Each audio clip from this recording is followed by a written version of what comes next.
Hai Sobat Ngopsur, ketemu lagi nih di Tips Sotoy. Ini udah Tips Sotoy yang kedua, meskipun namanya sotoy tapi kita nggak asal-asalan loh ngasih sotoynya, ngasih tipsnya. Nah, tipsnya. Oke, iya.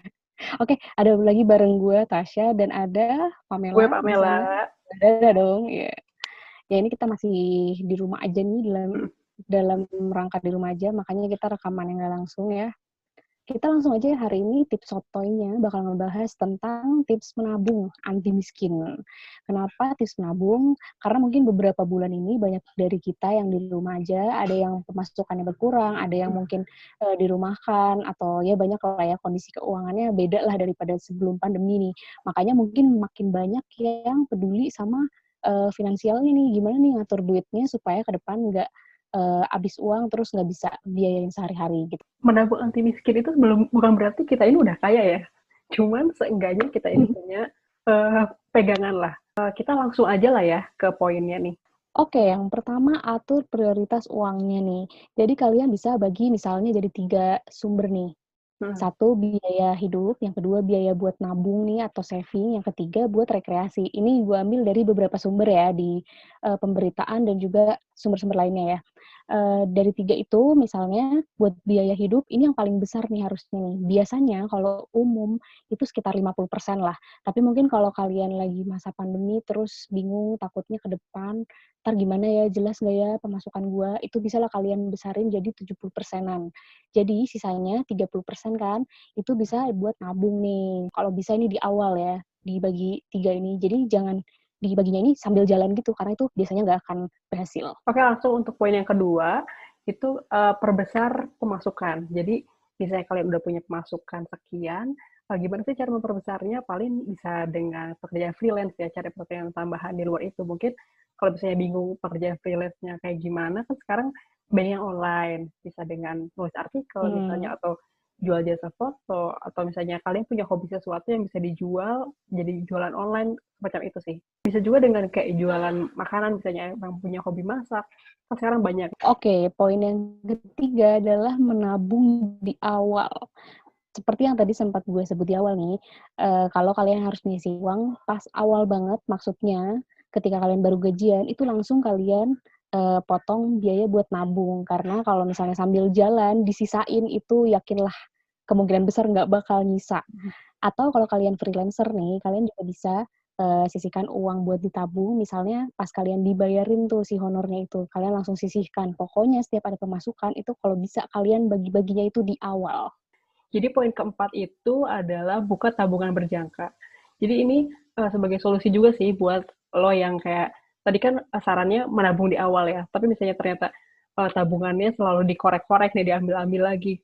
Tabungan berjangka itu bisa bikin jadi solusinya sih. Soalnya dengan buka tabungan berjangka, berarti uang kalian yang ada di bank itu akan ditarik otomatis sama banknya. Dan ini biasanya kebijakannya antar bank sih. Jadi kayak tiap bank beda-beda, cuma kalau gue pernahnya ketika tabungan berjangka itu uang kita diambil ketika tanggal kita daftar. Jadi misalnya teman-teman gajiannya mungkin tanggal 25 atau tanggal 1, ya antara tanggal segitu aja buka tabungan berjangkanya langsung ke bank kayak gitu. Oke, yang kelima adalah investasi. Nyambung sama poin sebelumnya, menabung di tabungan berjangka.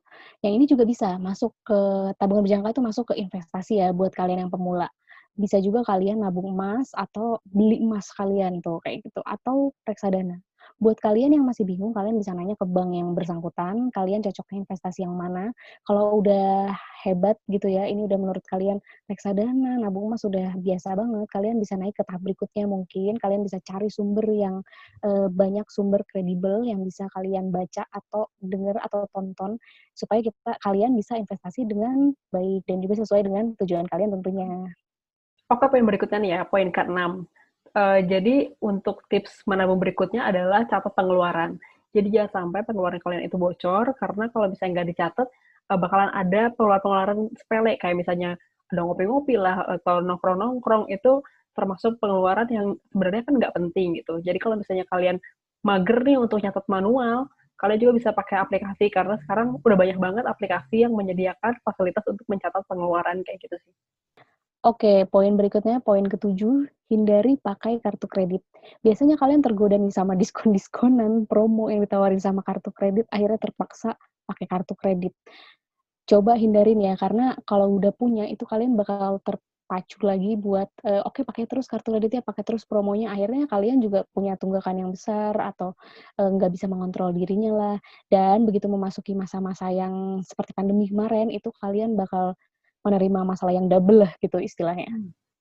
Apa poin terakhir nih ya, poin ke-8, kalian itu jangan pernah ngutang. Kenapa? Apa hubungannya jangan ngutang sama tips menabung? Ini kalau misalnya kalian ngutang, uang yang kalian sisihin itu malah jadi lari buat bayar utang. Jadi kalian nggak akan punya uang simpanan buat diri kalian sendiri.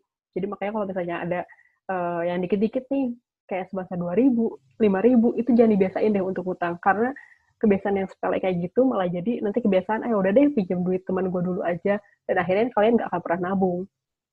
Oke, itu tadi 8 tips menabung anti miskin ya, Pam, ya. Nah, silakan buat kalian yang kepikiran untuk pengen minta tips sotoy apalagi nih, silakan komen di YouTube kita atau bisa juga ke Instagram kita di @ngopsur, nanti ada di bawah ini.